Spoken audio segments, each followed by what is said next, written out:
Hey everybody, welcome to this amazing Tuesday with a little bit of snow here in Kansas. My name is Dr. Heather Carden. I am one of the co-admins of Keto Friends here. We are doing a little bit of a Zoom today, and some people are having problem getting on Zoom, so we're just going to feed live from the Keto Friends page, so it may help you answer questions as well. Scroll down and you'll see her talking. So actually I see that there are people trying to get on, so just be a smidgen patient with us as we do this. So this is an amazing time of year. A lot of people take the choice and they actually choose just to check out and they don't finish 2017 strong. Or there are people who are born winners, which I think everyone is a born winner, and say, you know what, I'm going to crush the rest of 2017. I'm going to hit those goals that I made 11 and a half months ago, and I'm going to finish 2017 the best that I possibly can. So today's a Q&A about moving forward with our macros. What if you had bariatric surgery? What if you are a diabetic? What if you are stuck, so to speak, or at a plateau? We're going to help answer all those questions today. So I do have a Zoom going, and I think, Herman, give me a thumbs up if they got on. There's Kathy and Kim and Jane and Kathy. So we're going to help by answering those questions. I have Dr. Jennifer, Dr. Jamie on my wing here help and answer some questions as well. So Dr. Jennifer, tell us what some of the leading questions are that you're getting with either using the exogenous ketones, a low-carb diet, a no-carb diet, a high-carb diet. Tell me where we can help you understand that conversation better. All right. I think the question I want to start with first is, what about those people that don't have the perfect diet? You know, they're getting better, but they're still cheating, or especially this time of year where it's really hard not to cheat. Yeah, and I love this question. Dr. Jennifer said, what if your diet's not perfect? And you know what? None of us are perfect. I'm just going to go that way. Even if you're eating the perfect salmon and the perfect almonds and the perfect spinach, we still have pollutants all over the air. What if you had 4 extra bites of meats? If you're trying to get into natural ketosis, it actually could inhibit getting into natural ketosis. But if you are drinking the exogenous ketones like I am, then it ensures that my body's going to get all the benefits of ketones, even if my diet isn't perfect. For example, we've been gluten-free, dairy-free in our house for 15 years, and somebody's grandma made something that had some gluten in it. Well, close doesn't count if you have a gluten allergy, so the person still didn't feel well. However, their body was clean enough that it allowed that flexibility. So what the exogenous ketones do is allow you to have metabolic flexibility. If your diet's not perfect, it does not matter. Just like I say, movement. Get out and move somewhere. Get walking. Who cares if it's not the perfect plank and the perfect push-up and the perfect environment? Just get moving. So continue to drink the exogenous ketones, even in an imperfect diet or a standard Western diet, because again, no one sleeps perfectly, no one eats perfectly, but just do the best job that you can. Okay. And so the next question I get a lot with people just starting are either headaches or gastric distress. I personally have started taking a lipase supplement with mine, and I didn't know if that was an issue, but just other things kind of surrounding keto flu and stuff. Yeah, so there's this word called keto flu. I actually call it carb flu. What happens if we're sugar burners and we're eating the standard American diet, we're burning off glucose, which is sugar, which has a higher demand for things like amylase and lipase, which are enzymes out of our pancreas. Our stomach also has to secrete hydrochloric acid and B12. So sometimes there can be a little bit of an inhibitance because the body's not producing the right enzyme. But as we switch from sugar burners to fat burners, which is what the ketogenic diet is, everything from the mouth to the toilet actually has to change because your body has adapted to being sugar burners. We came into this world being fat burners in ketosis as babies. Then as you become more of a fat burner, you may have a headache. And the first sign of headache is dehydration. We know that carbohydrates, the first sign of diabetes is increased thirst, increased urination. So this isn't a diabetic situation, but as we pull the carbs out of the body, our body is probably has a tendency to be more dehydrated, so make sure you're drinking at least half your body's weight in water. So if you weigh 150 pounds, drink 75 ounces of water if you're getting a headache for that. If you think you're getting some type of carb flu because you're pulling those sugar out, water and then sea salt in your diet can help. If you have a history of gastric issues like irritable bowel or leaky gut, generally people know if it's more of a stomach issue or more of amylase lipase is generally not the first thing I go to. Generally go to some type of ox bile or betaine hydrochloric acid by standard process. I use that or Zypan. because what happens is as we eat food, the stomach dumps in acid and tries to chew it apart. When we're switching from being sugar burners, and think of that piece of bread, you wad it up and it's, it goes pretty quickly versus a nut. You can't wad a nut up. It takes more energy to chew that it is beneficial to add some type of enzyme. If you've been a sugar burner, you're having lots of carbohydrates, which only give us 30 minutes of energy. So cereal, juice, oatmeal, soda, handful of crackers, a soda pop, a sports drink, that gives us about 30 minutes of energy. So our blood sugar does this all the time. So the amylase or lipase can help with that. And just make sure if you're buying a good quality multivitamin that you buy one that's gluten-free, non-GMO. Check with your chiropractor, healthcare provider, naturopath for a good variety one. Don't just pick up one because it's 2 for 1 sell with the yellow label because there are differences. So if you're one person who's more prone to being hypoglycemic, then yes, the amylase or lipase. If you're a person who's more prone to indigestion or constipation, then I would say that would be a hydrochloric acid issue. So more of that. But just think about this. Our body's been sugar burners for 30 years. If you're 30 years old, you only were in ketosis when you were a baby and breastfed. Then we're coming back and asking our body to break down all these carbohydrates with artificial food colorings and additives. Our bodies change. So we've just got to be a little patient with them and go slower. So if you were doing 200 carbs before, then cut your carbs maybe to 100 and do that for 5 or 6 days. Then maybe cut down to 50 carbs maybe for 5 or 6 days. Don't go from 200 down to 25. Your body's going to freak out because every time you eat a carbohydrate, your body dumps insulin. I have juice, here's insulin. I have a bite of toast with jam, here's insulin. I have a Pop-Tart, here's insulin. I have chips at lunch, here's insulin. I have carrots, here's insulin. I have apple juice or apple whatever at lunch, pasta, insulin. So as you take away those carbs, do it slower. So I would say someone who's 40 years or older, I would say kind of have them track what they're normally doing. So if they know they're eating a couple 100 grams of carbs, then just cut that in half. But if they're already doing 60, then that's an easy thing to help cut back on. And what digestive enzymes do you recommend if it's somebody who ends up having a lot of loose stools or even diarrhea? On a ketogenic diet, number one, make sure you don't have a food allergy. Oftentimes people will start eating a whole bunch of nuts, and that can be a hidden food allergy, which will cause diarrhea. Another thing would be more fiber. People will start eating nuts and cheeses, and they won't add in the leafy greens. So of your carbs, that 20-some grams should be from green leafy vegetables. 3 heads of cabbage is like 9 carbohydrates. So those vegetables work like Brillo pads. They'll help slow down the bowels.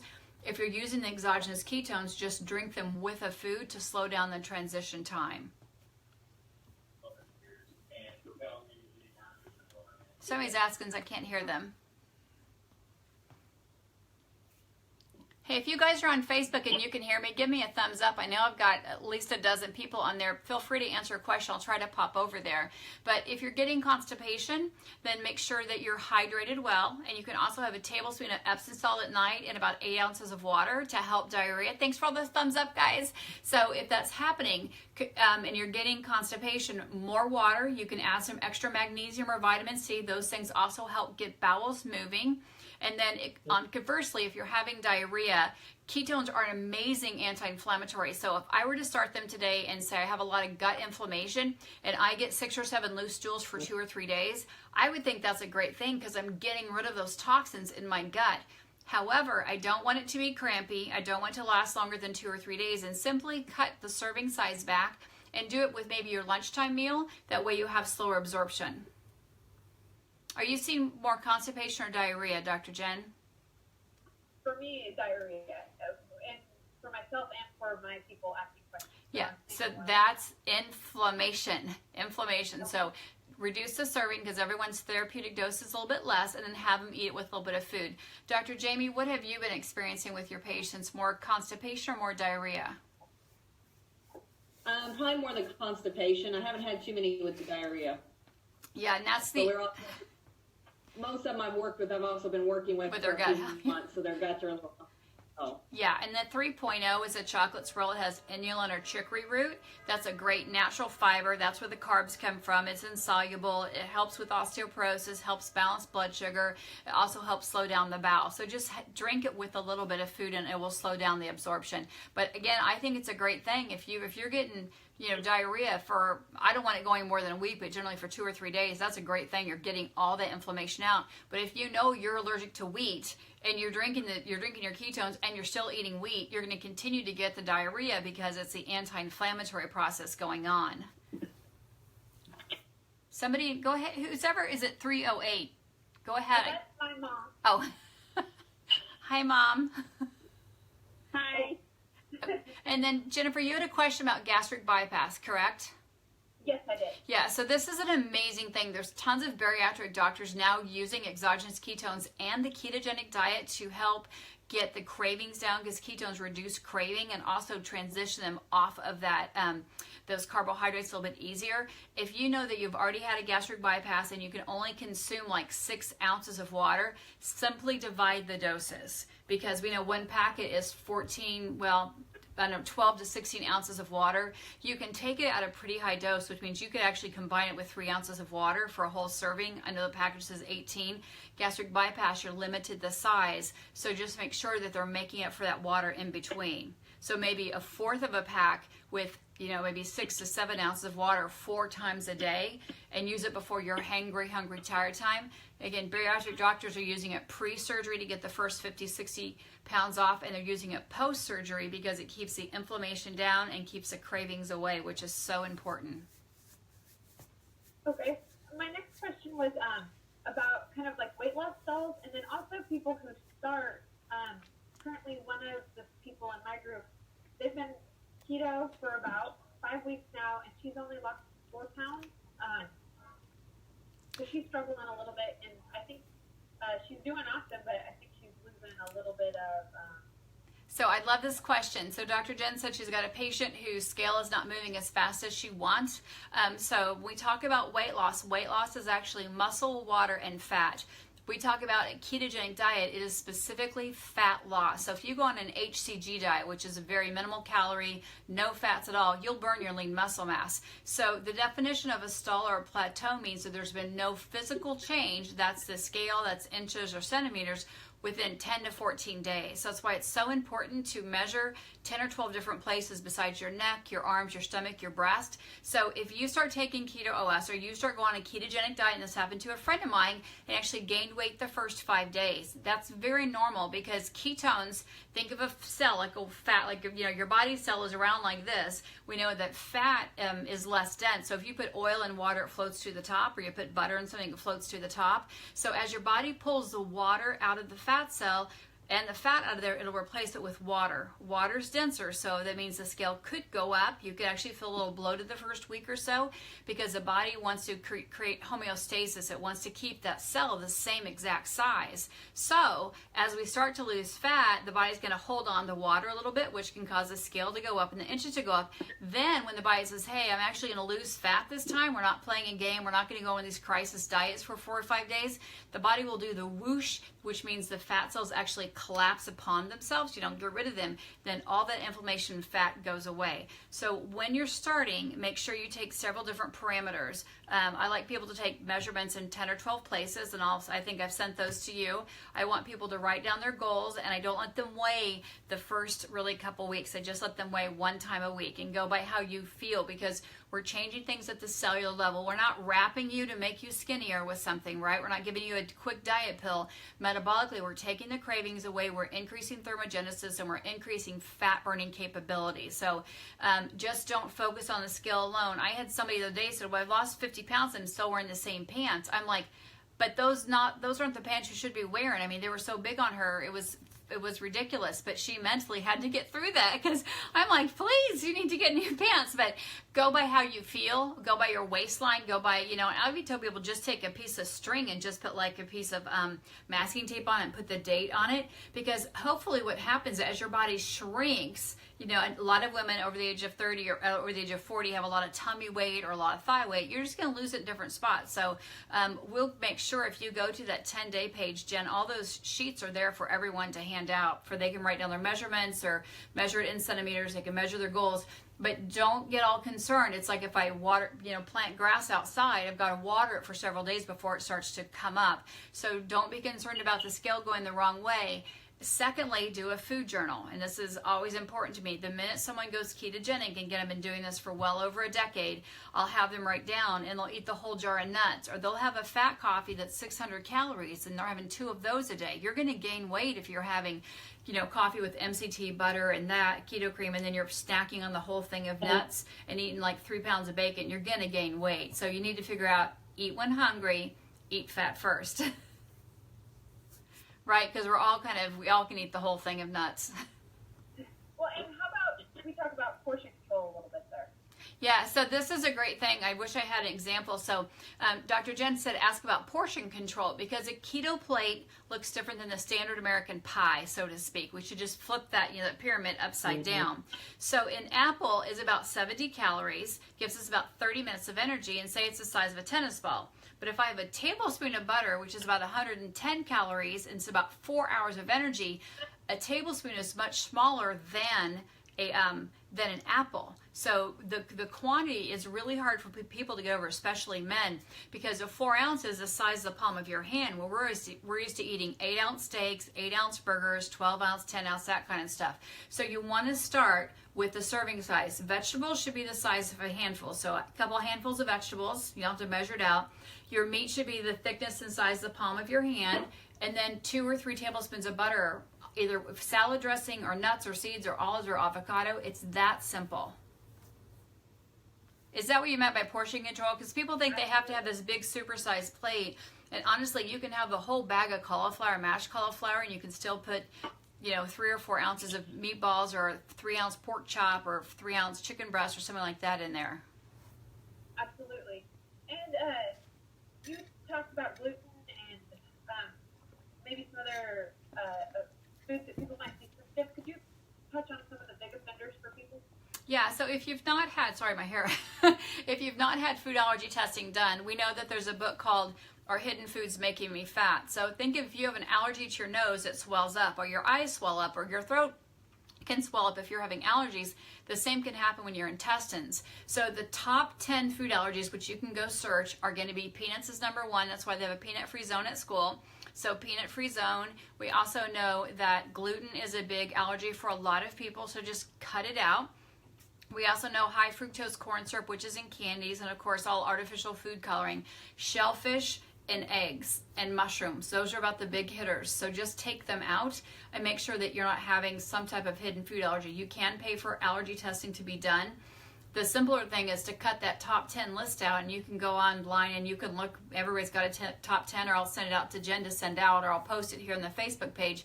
But cut out those ones. I had someone who was continuing having diarrhea on a ketogenic diet where they were doing oatmeal before, but then they went to eggs every morning for breakfast. Had them do an egg allergy, and they definitely had an egg allergy. So they have eggs in the morning, have their ketones, have their fat coffee, diarrhea.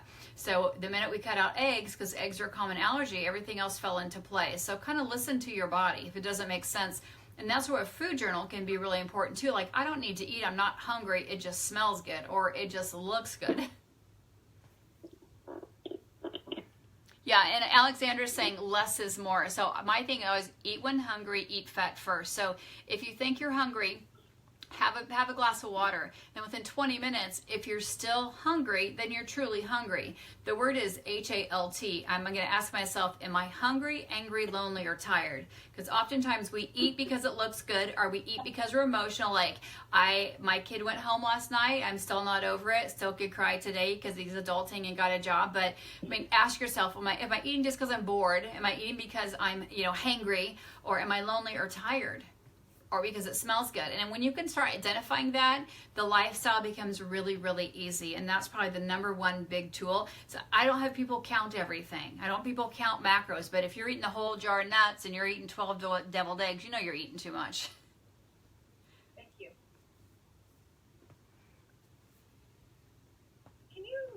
I get a lot of people say, I could just do the ketogenic diet without doing the drinks. And I say, absolutely you can, but for me it makes it easier. Could you expand on that a little bit? Yeah, I will, because I've been, again, teaching this for a very long time, and we know that our guts are a mess. That's why the purple pill is the number one pill sold today, which is Prilosec. We all have a lot of gut inflammation. We hear people talking about gut terrain, grain, or gut brain health, leaky gut, irritable bowel. We have drugs and names for everything.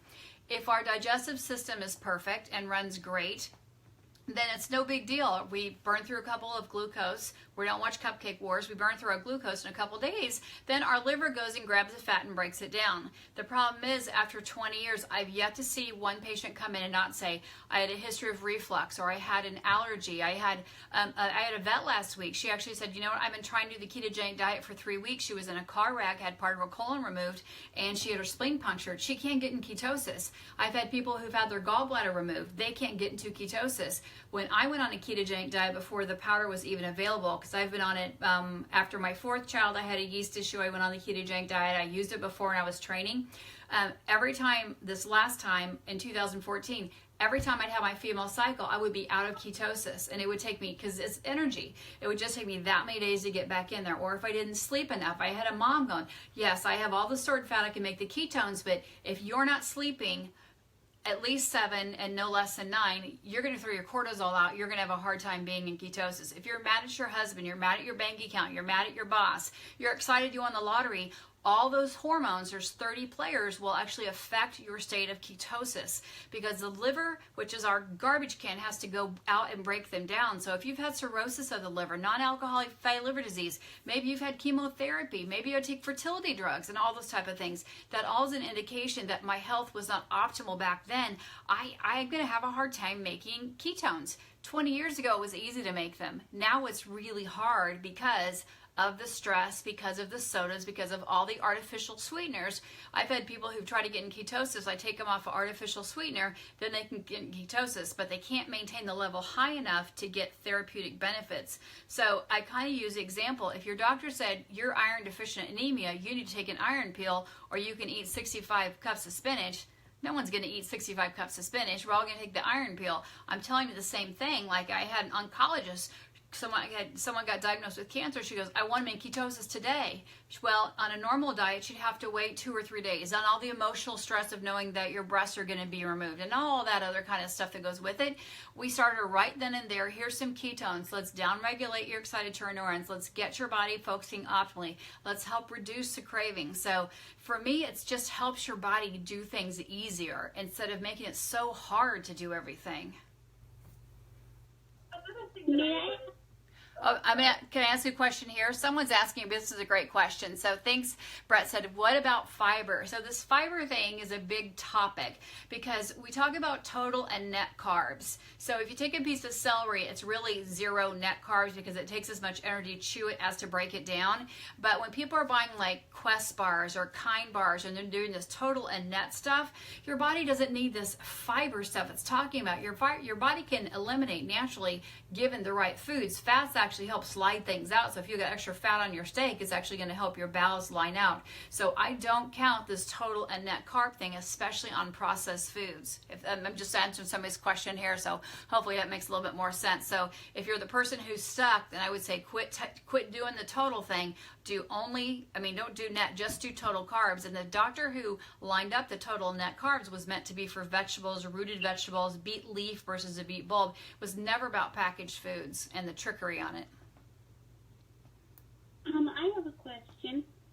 As far as artificial sweeteners go, is stevia bad for you? No, stevia and xylitol are actually 2 of the sweeteners that we have found that do not raise your blood sugar level.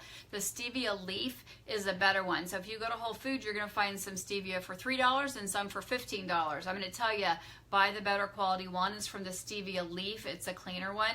You only need 1 or 2 drops. I actually baked with it last week for the first time, and it was amazing. We had a keto coffee cake for Christmas, and we used the vanilla bean stevia drops. Super, super good. But that's a great question because chewing gum makes food thinks you're coming. So sometimes people will stall or plateau if they're chewing gum 30 minutes twice a day. Food's coming. I'm dumping insulin. Well, no food comes. Or if you're always using artificial sweeteners all the time or using mints, then your body thinks food's coming because artificial sweeteners, your mouth says, oh, sweet's coming, I'm going to dump insulin, amylase, and lipase. It's going to start dumping those things, and then no food comes. Well, then we just deposit fat. So stall or plateau, take out the artificial sweeteners. I would not chew any gum or mints, and then I would actually change the time that you're eating. So we call it metabolic flexibility. I want the bedtime to be the same every night, but eating maybe 9 to 3 in this window, or doing a 24-hour fast or an 18-hour fast 1 day a week. Just mix it up and make sure you're not doing chicken and broccoli every single night.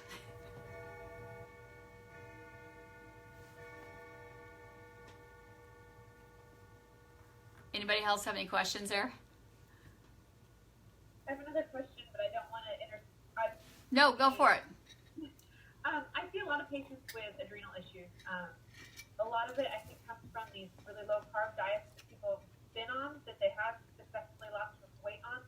Can you expand on people with adrenal issues and how the ketogenic diet is going to help with that? Yeah, so the adrenal glands are little glands that sit on top of our kidneys. They make three major hormones. They have three layers. They make our mineralocorticotropin hormones, which control our mineral balance. So maybe if you stand up too quickly, you get lightheaded. That would be a condition that maybe your adrenal glands are off, or sodium, potassium. They also help manufacture our sex hormones. They also help manufacture our anti-steroid hormones, or corticotropin hormones. So the thyroid is the ignition, and the adrenals are the engine for our body. So if you're putting in a cleaner gas choice, like the fats and fuels and ketones, it makes sense that the engine of our body is gonna run much better. You're absolutely right, Jennifer. We have to have fuel. We either get fuel from sugar or we get it from fats. If we take both down, we have no energy and we're stripping our body. There's no way for our body to function optimally.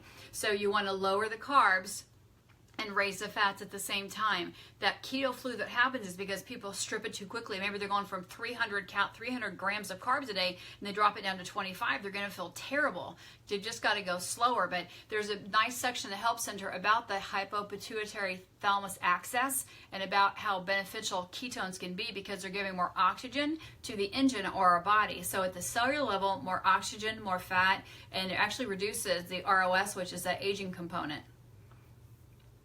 So definitely every adrenal patient, every thyroid patient, every Hashimoto patient, I have 100%. We've been using a low carb, high fat diet. Not a low carb, low fat, but low carb, high fat diet.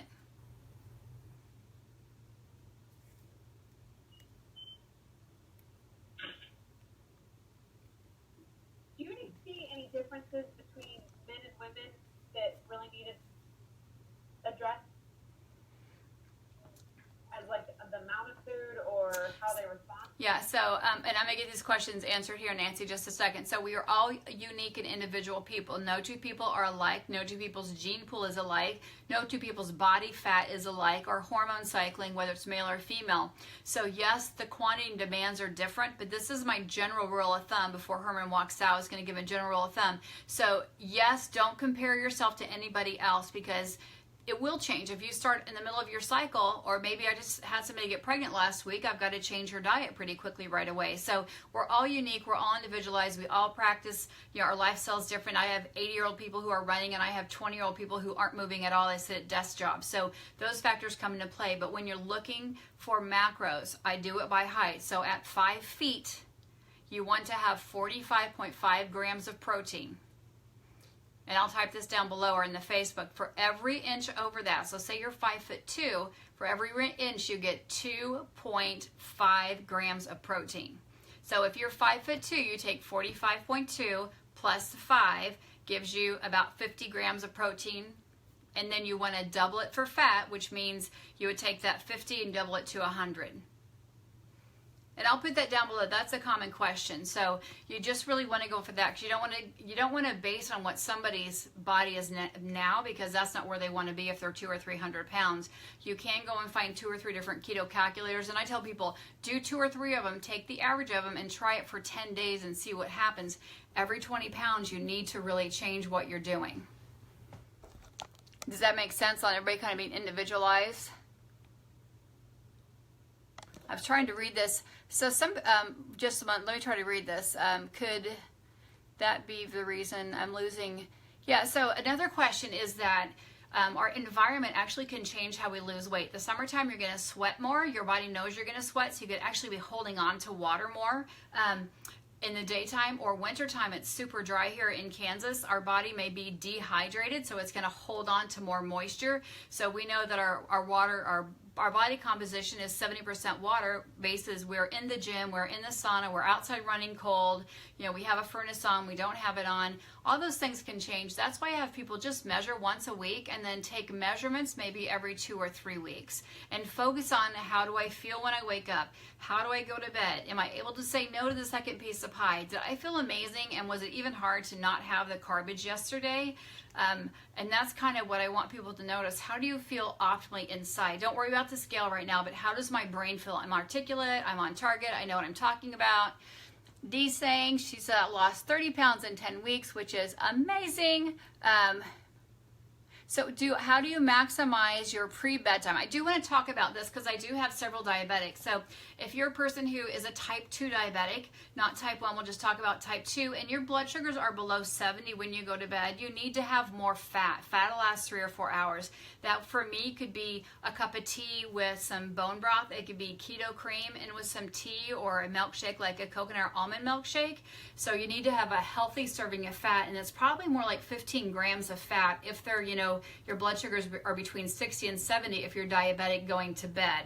Or that means you need to have more fats at dinner. Because if you wake up in the morning and your blood sugar's high, then you had too many carbs the night before. So hopefully that applies to a couple people about that. But if you're checking your blood sugar before you go to bed and it's 60, you need to have more fat. That could be a cup of bone broth with, again, a tablespoon of butter. It could be a keto cream. It could be a handful of nuts or nut butter, something like that. A deviled egg or two.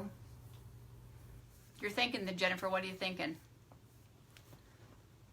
Oh my gosh, Mike's lost like 40 pounds. I'm getting to read all this awesome stuff on here. 30 pounds, 40 pounds.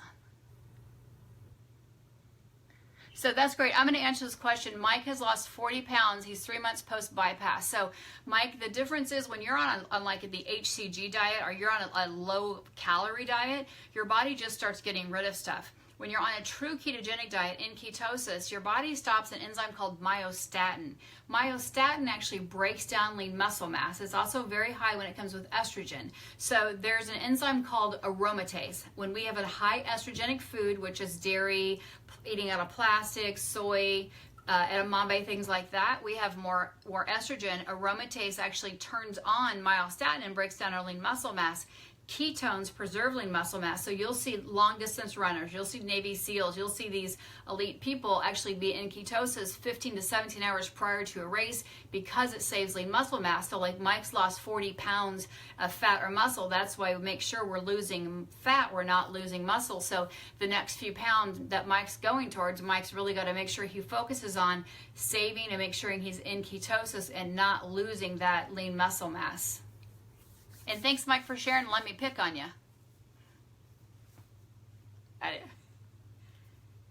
It's you, Jen. I'm listening to my question. Okay. Let me see if anybody has any more here. So I want to thank you guys for letting me jump on here. And Jen, thanks for pushing me because as you can see, I didn't even comb my hair. I just jumped on here. But for me as a healthcare practitioner, this has been one of the most amazing tools. I've taught this diet for years. 20 years ago, everyone was saying, oh, you can't do fat. The fat's going to kill you. Fat makes you fat. Fat makes you sick. Don't eat the butter. It's the margarine that's making you sick. It is the Crisco, not the coconut oil. So as you transition, it's okay if your diet's not perfect. And now I like using the exogenous ketones. I kind of ask people, if you're a smoker, like my family had several family members that smoked, if they needed a patch to quit smoking, give them the patch. If they need Chantix, give them the gum or whatever they need to quit smoking. I feel the ketones are the same way because sugar is an addictive drug. It's more addictive than cocaine. So if people need to stop the sugar addiction, let them drink the ketones between meals. Let them wake up drinking it so their brain is thinking fat burning, fat burning, fat burning, not sugar burning, which makes everybody all lulu. So my thing would be you can use it anywhere from 1 to 2 to 3 times a day. As I recently said, I was in the hospital for more days than I wanted to be. I simply had my fat coffee, or I had 60 ounces of water in the morning, and I had 2 to 3 to 4 ketones. I was never hungry. I wanted to keep the inflammation down. It takes more nerves in our digestive tract to function or to eat than it does our spinal cord. So in a resting state, I wanted to make sure my body was optimizing healing and optimizing sleep. So if you're using it to go to sleep, like someone asked, because ketones downregulate our excitatory neurons, and we're doing actually a hypermania study in Ohio with Dr. Veach right now, because a lot of people have sleeping issues or PTSD or TBIs. You're using the ketones about 45 minutes before you go to sleep. So if you have a little kiddo who won't go to bed, I would probably mix it up normally and give them 2 or 3 ounces before they go to bed, because it downregulates excitatory neurons and slows everything down. You're getting more oxygen to the brain, which means your brain's going to breathe and rest better. So adult or kiddos, Same thing. Kids are pretty fast metabolizers, probably 30 minutes, before they go to bed. And for adults, probably, I'd say 40 minutes.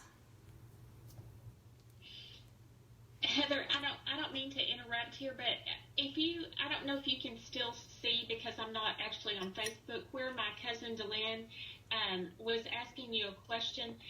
And I think you noticed that she had lost 30 pounds, but it was on a very high protein diet and not on ketosis. And now she's struggling with trying to lose now that she's doing this. Okay, thank you for clarifying that. It's really hard to read because I've got it going this way. So thank you for Right. clarifying that, and that reads quickly. So what we learned from Dr. Atkins is that there's no essential carbohydrate, which is an amazing thing. We do not need to eat bananas and oatmeal and things like that. But what Dr. Atkins did also help us develop is that every time you eat protein, you use insulin. If you don't need more than 4 ounces of protein, your body will take that and store that fat for a rainy day. So a high-fat diet does not work. It works for some bodybuilders, and I'm sure she's probably not on stage in a bikini, but what she needs to do is recalculate her macros. So that same rule of thumb I gave you, if she's 5 feet tall, she's going to do 45.5 grams of protein, double that, 90 grams of fat, and then about 20 or 25 grams of carbohydrate.